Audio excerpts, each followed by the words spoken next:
नमस्कार दोस्तों, मैं पांडे सर लक्ष्य डिफेंस अकादमी मुरार की तरफ से आज आपका पुनः स्वागत करता हूं। आशा करता हूं बेटा आप सभी अच्छे होंगे। अपन ने कल मुस्लिम आक्रमण के बारे में बेसिक पढ़ा था। आज अपन उसके मल्टीपल चॉइस क्वेश्चंस वस्तुनिष्ठ प्रश्न लेकर हाजिर हुए हैं। ठीक है, आप देखेंगे मैक्सिमम क्वेश्चंस अपने जो है अपन ने बेसिक लिखाया था उसी से रिलेटेड मिलेंगे आपको। ठीक है, इसको कॉपी में नोट कीजिए। तो अपन क्वेश्चन की शुरुआत करते हैं।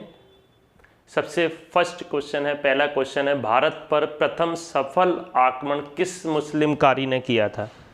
तो मालूम होना चाहिए आपको, भारत पर प्रथम सफल आक्रमण किस मुस्लिमकारी ने किया था? मोहम्मद बिन कासिम ने सफल किया था। ठीक है, इससे पहले दो असफल आक्रमण हुए थे, लेकिन सफल आक्रमण किसने किया था? मोहम्मद बिन कासिम ने 712 ईस्वी में। अगला क्वेश्चन यही है, मोहम्मद बिन कासिम ने भारत पर आक्रमण कब किया था? 712 ईस्वी में। ठीक है, तीसरा क्वेश्चन है, भारत पर जजिया कर सबसे पहले किसने लगाया था? तो जजिया कर के बारे में मैंने आपको बेसिक में पूरा बताया था। तो सबसे पहले जजिया कर मोहम्मद बिन कासिम ने लगाया था। उसके बाद मोहम्मद बिन तुगलक ने ब्राह्मणों पर भी लगा दिया था। फिर उसके बाद उसको अकबर ने समाप्त कर दिया था। औरंगजेब ने फिर लगा दिया था। चंदावर का युद्ध 1194 ईस्वी में किस किस के बीच हुआ? ये अपन ने नहीं बताया था बेटा। चंदावर का युद्ध तो आप याद रखेंगे। चंदावर का युद्ध किस किस के बीच हुआ है? जयचंद व मोहम्मद गौरी के बीच 1194 ईस्वी में। निम्न में से किसे बुद्ध सिक्कन मूर्ति भंजन कहा गया? बताया था सबसे ज़्यादा 17 बार आक्रमण किसने किए थे? महमूद गजनी ने किए थे।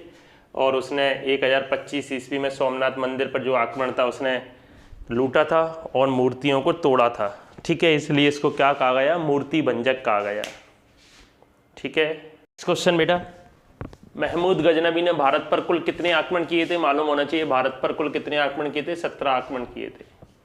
1025 ईस्वी में किस मंदिर पर आक्रमण किया था? सबसे मुख्य आक्रमण तो यही था, सोमनाथ मंदिर पर आक्रमण किया था। सोमनाथ के मंदिर पर 1025 ईस्वी में महमूद गजनबी के आक्रमण के समय गुजरात का शासक कौन था? तो गुजरात का शासक उस समय कौन था? मालूम होना चाहिए। गुजरात का शासक था भीम प्रथम या भीमदेव प्रथम। तराइन का प्रथम युद्ध पृथ्वीराज चौहान और मोहम्मद गौरी के बीच कब हुआ था? 1191 ईस्वी में हुआ था। महमूद गजनबी ने भारत में अंतिम आक्रमण किसके विरुद्ध किया था? बेटा जाटों के विरुद्ध किया था। एक्चुअल में जब सोमनाथ मंदिर से सारा ये धन लूट के ले जा रहे थे उस समय जाटों ने इन पर आक्रमण कर दिया था। तो कुछ जाटों ने इनका हिस्सा लूट लिया था। तो उसके बाद उसने अंतिम आक्रमण किसके विरुद्ध किया था? जाटों के विरुद्ध। उस समय उसने सोचा आक्रमण करने से कोई फायदा नहीं है, तो उसने वापस लौटने के बाद जाटों के विरुद्ध अंतिम आक्रमण किया था। ठीक है, ये इसका अंतिम आक्रमण था, 17वां आक्रमण। क्वेश्चन बेटा, महमूद गजनबी के भारत पर आक्रमण करते समय भारत आए विद्वान अल बरूनी ने किस ग्रंथ की रचना की थी? अल बरूनी भी भाई महमूद गजनबी के साथ आया था, मालूम होना चाहिए। फिरदौसी तो आया ही था, अल बरूनी भी आया था। तो अल बरूनी ने किस ग्रंथ की रचना की थी? किताब उल हिंद। अल बरूनी कौन था? अल बरूनी के बारे में आपको मालूम होना चाहिए। ये भारत आने वाला प्रसिद्ध इतिहासकार और मुस्लिम विद्वान था। अल बरूनी भारत आने वाला इतिहासकार था। एक तो इतिहास के बारे में जानकारी थी इसको, और मुस्लिम विद्वान भी था ये अल बरूनी। ठीक है, जिसने किताब उल हिंद की रचना की थी। महमूद गजनबी के साथ 2-3 लोग आए थे। एक तो अल बरूनी आया था, दूसरा फिरदौसी आया था। तो फिरदौसी ने किस ग्रंथ की रचना की थी? ये तो अपन ने लिखवाया था। फिरदौसी ने किस ग्रंथ की रचना की थी? शाहनामा ग्रंथ की रचना की थी। 712 ईस्वी में सिंध पर अरबों के आक्रमण के समय वहां का शासक कौन था? दाहिर था।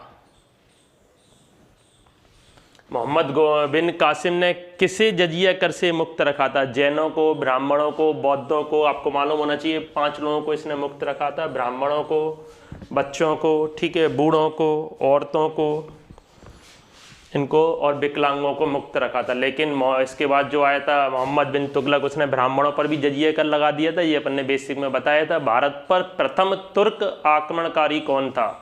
सुबुक्तगीन था भारत पर प्रथम तुर्क आक्रमणकारी। ये भी अपन ने लिखवाया है।